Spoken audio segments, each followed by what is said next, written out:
Assalamualaikum warahmatullahi wabarakatuh. Perkenalkan, nama saya Rahmat Al-Ghifari dengan NIM 12350111388. Saya berasal dari Prodi Teknik Informatika, Fakultas Sains dan Teknologi, Universitas Riau. Baiklah, pada kesempatan kali ini saya akan membuat penjelasan dan langsung mempraktekkan integrasi penggunaan variabel, tipe data, penerapan SQL pada PLSQL, dan nested block. Oke, langsung saja.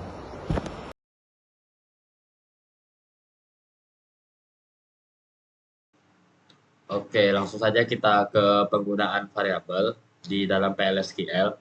Variabel itu sendiri adalah tempat penyimpanan sementara untuk data selama program berjalan digunakan untuk menyimpan nilai yang akan diproses atau digunakan untuk seperti angka ataupun teks.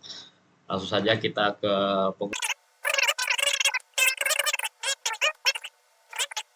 Nah, jadi di dalam PLSQL itu sendiri mempunyai struktur dasar dalam menuliskan kode itu, yaitu ada declare, begin, exception, dan end. Declare dan exception sendiri itu opsional, jadi yang perlu itu begin dan end. Begin itu berisi statement di dalamnya dan end untuk mengakhirinya. Nah, untuk contoh penggunaan variabel itu kita bisa langsung declare, kita deklarasikan. Misalnya kita ingin di sini nama variabel. Nah, dengan seperti ini sudah ada nih variabel. Lalu di sebelahnya baru tipe datanya. Nah, saya kasih contoh aja langsung ya. Misalnya kita ngasih variabel itu namanya contoh. Contoh. Contoh ini tipe datanya varchar 2, panjangnya 20. Berapa karakter? Nah, lanjut.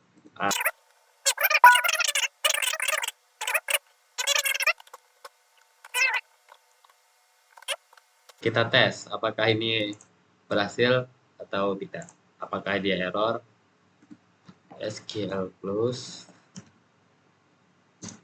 kita buat di user bari DBA passwordnya 123. Oke, langsung aja kita cara menjalankannya, kita kasih add variable dot SQL. Coba kita set. Nah, ini kan apa nih, berarti sudah berhasil PLSQL prosedur successfully complete. Nah, namun belum ada yang dikeluarkan, artinya karena belum dieksekusi. Caranya kita tambahin aja di sini. Aja kita sebelum kita mengoutputkan itu, kita harus membuat set server output out. Nah, baru kita bisa variabel. Nah, maka akan mengeluarkan isi dari variabel contoh tadi. Nah, dalam deklarasi variabel kita perlu mendeklarasikan variabel sebelum menggunakannya. Ini memberitahu PLSQL itu tentang jenis data yang akan disimpan dalam variabel itu. Nah, ini kita akan harus mendeklarasikan variabel sini. Kita deklarasikan, baru kita gunakan. Terus kita memberikan nilai di variabel. Kita dapat memberikan nilai ke variabel menggunakan operator titik sama dengan. Berbeda sama yang lain kan biasanya di pemrograman yang lain itu pakai sama dengan aja. Yang kalau di PLSQL itu menggunakan titik sama dengan untuk memberitahu nilai dari sebuah variabel.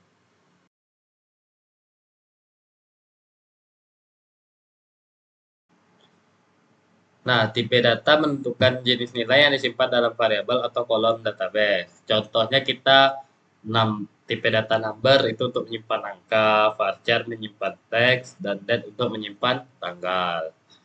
Ada beberapa penggunaan tipe data yang sering digunakan di PLSQL, itu antaranya number untuk angka, varchar 2 untuk string atau untuk teks, terus date untuk menyimpan tanggal dan waktu, boolean untuk menyimpan nilai benar atau salah, dan glob untuk menyimpan data teks panjang. Glob itu karakter large object.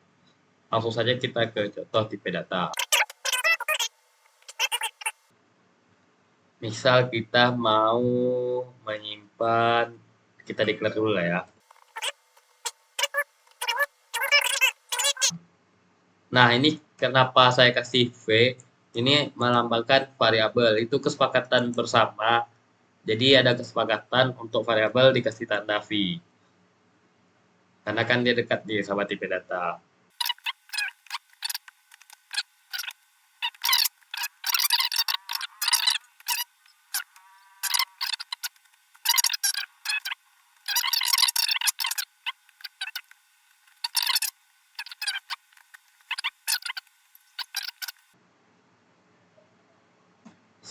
Oke, kita coba jalankan.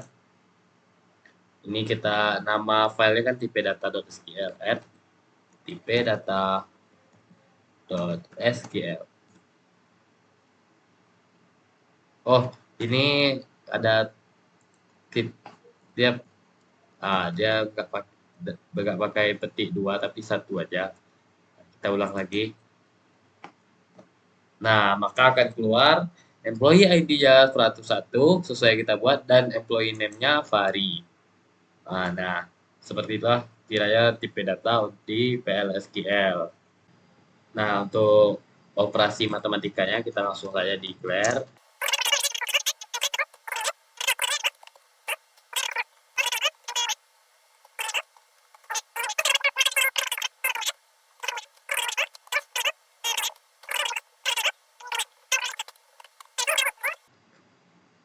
Oke.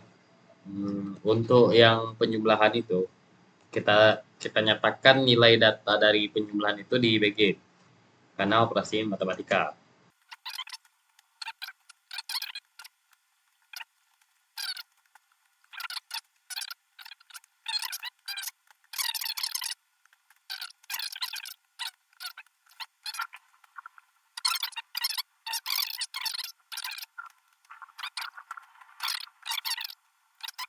Kita coba jalankan ya. Apakah hasilnya bakal sesuai. SQL plus nama user. Ops.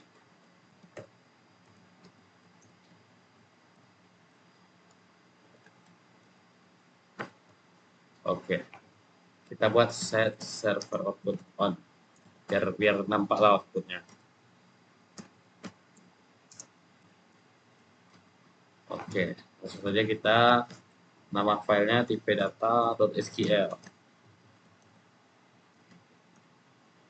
Nah, nih, hasil penjumlahannya 15, 10 ditambah 5, 15, perkaliannya 50, 10 dikali 5, 50, dan hasil pembagiannya 2, 10 dibagi 5, 2. Nah, itulah sekiranya untuk tipe data. Jadi, ada beberapa tipe data di dalam PLSQL. Nah, selanjutnya kita akan lanjut ke yang penerapan SQL pada PLSQL.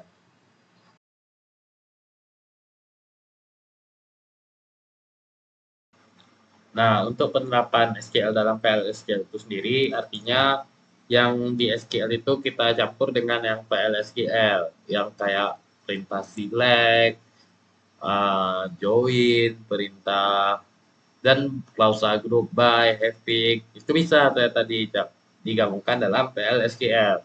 Itu saya menggunakan data sebuah perusahaan, berikut datanya.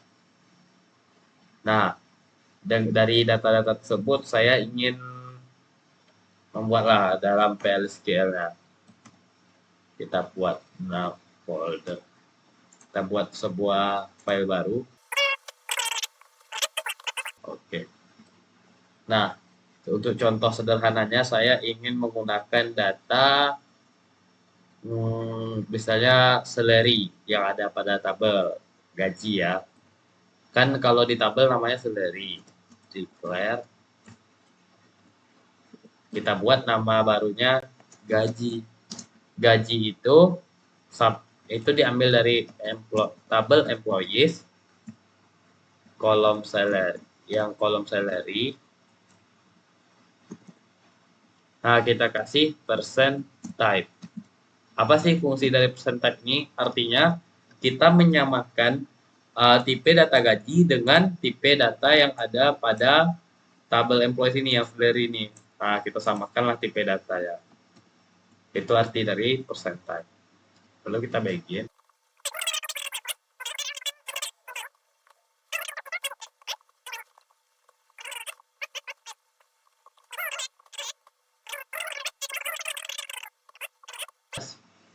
Oke, coba kita jalankan. Nah, untuk di sini saya menyimpannya di user vari_dba, menyimpan data yang tadi itu. Oke, kita set server output on. Langsung saja kita jalankan. Penerapan SQL. Nah, gaji terendah adalah 2.500. Nah, itu kan contoh sederhananya. Gimana kalau kalau penerapan di sini, kalau di SQL sendiri kan kita bisa menampilkan banyak kolom ya, banyak kolom, banyak baris. Di sini nggak bisa. Jadi kita ingin memberitahu bahwa jikalau kita menampilkan banyak kolom, itu akan muncul sebuah peringatan gitu. Itu menggunakan exception. Caranya seperti ini.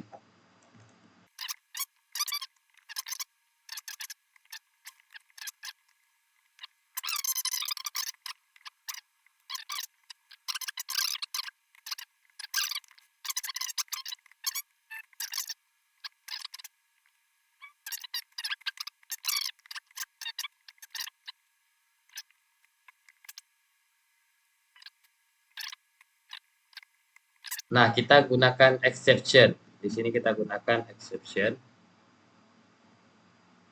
Kita kasih perintahnya untuk exception-nya. Ini biar rapi. Oke.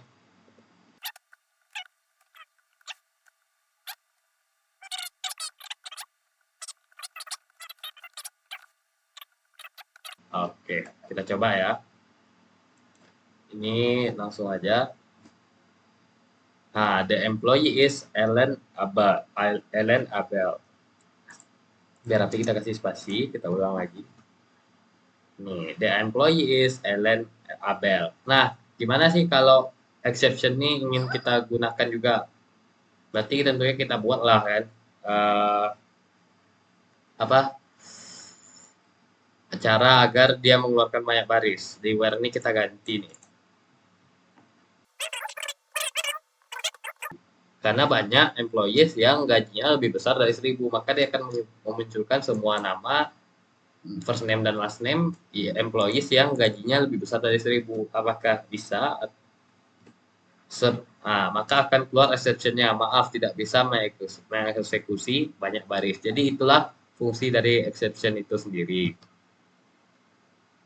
Nah, ini kan contoh exception. Gimana kalau kita mau menampilkan lama bekerja dari seorang karyawan? Kemudian kita tampilkan berapa bulan dia bekerja. Langsung aja.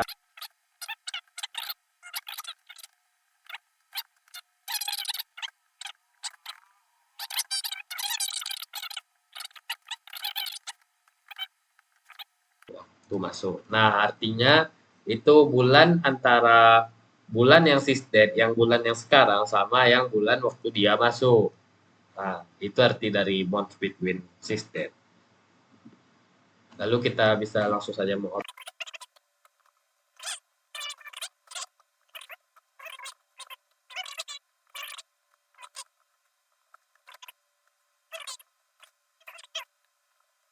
coba jalankan saja langsung. Ini speed. Oh, sorry, ini harus pakai S ya. Oke. Nama karyawan ini bekerja adalah 272 bulan. Yang di belakang koma ini nggak usah diperhatikan karena itu otomatis ya. Nah, jadi itu tuh penerapan SQL dalam PL SQL. Jadi kita menggunakan data yang sudah kita inputkan, tabelnya, kolomnya, isiannya, kita kasihlah penerapan dia dengan PL SQL. Selanjutnya, penggunaan nested block.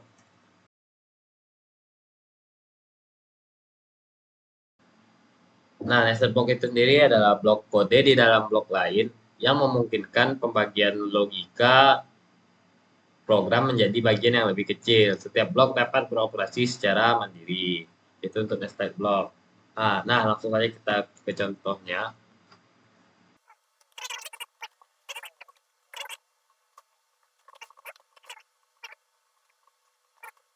Nah, di di apa sendiri, nested block sendiri itu ada outer dan inner. Yang ini untuk outer bagian luar, yang ini untuk innernya. Kita buat lagi setelah begin ada declare lagi, declare.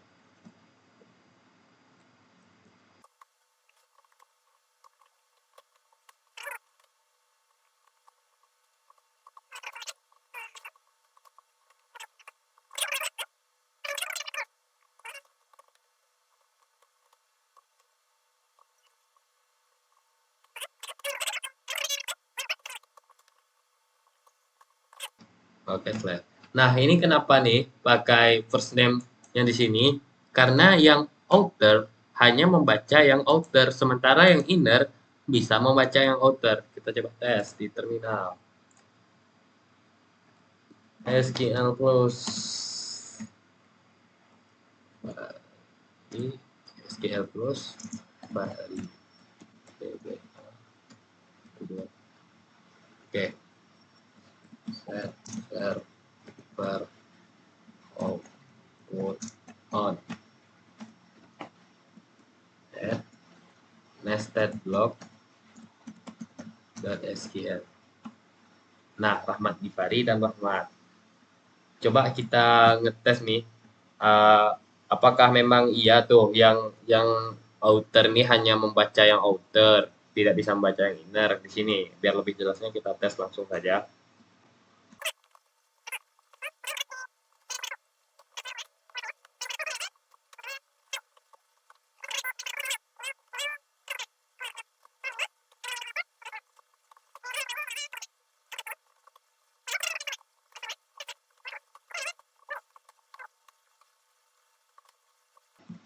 Nah, ini number dengan number yang di atas itu kita buat sama ya. Nah, untuk membuktikan yang inner hanya bisa membaca yang inner dan yang outer bisa membaca keduanya gitu. Misalnya nilai si Budi ini 80. Oke, oke. Sekarang kita lihat ini. Oh ya, ini artinya kita lagi. Nah, ini yang lalu kita lihat ini bagian S satu. Nah, ini kita lihat nilai. Nah, siswa 2 adalah nilai. Ini kita masuk yang ngecek ya. Oke. Lalu kali. Satu, nah, nama mahasiswa. Satu, nah, karena ini bentuk, dia baca ini yang jauh. Nama mahasiswa satu, itu adalah berarti mahasiswa satu. Ini baca kan. Nah, kita lihat nama mahasiswa dua. Itu adalah kita membuktikan di sini apakah yang ini kan bagian outer, apakah bagian outer ini mengambil nilai mahasiswa satu atau dua. Mahasiswa satu kan di outer, nilai mahasiswa ya, sementara yang di sana kita sudah kasih juga nilai mahasiswa V nilai karena variabelnya sama-sama nilai. Oke, kita cek ya. Oh, sorry. Nah, oke. Baru kita kasih N sekali lagi. Oke. Kita coba jalankan. Nah, ini dia. Nilai mahasiswa 80. Nah, ini yang untuk inner, itu dia ngebaca yang inner. Nih, saya nilai. Tapi sementara yang di sini, yang mahasiswa satu, yang di outer, itu bisa dibaca di inner. Nah, nih, nama mahasiswanya Fari. Yang mahasiswa duanya tetap Budi kan. Nah, yang di outer, itu nilai mahasiswa yang untuk yang di outer, karena dia sama di outer. Dia nggak ngambil yang nilai si Budi, tapi nilai yang Fari yang berada di outer. Itulah sekiranya penggunaan nested block biar lebih jelas kalau yang di outer dia ngambilnya kemana, kalau yang di inner ngambilnya kemana. Jadi untuk mempermudah lah kalau ada kasus-kasus lagi kayak ingin menerapkan logika atau bagi sebagainya, itu menggunakan nested block sangat cocok. Oke, cukup sekian dari saya. Jikalau ada kekurangan, saya mohon maaf. Wassalamualaikum warahmatullahi wabarakatuh.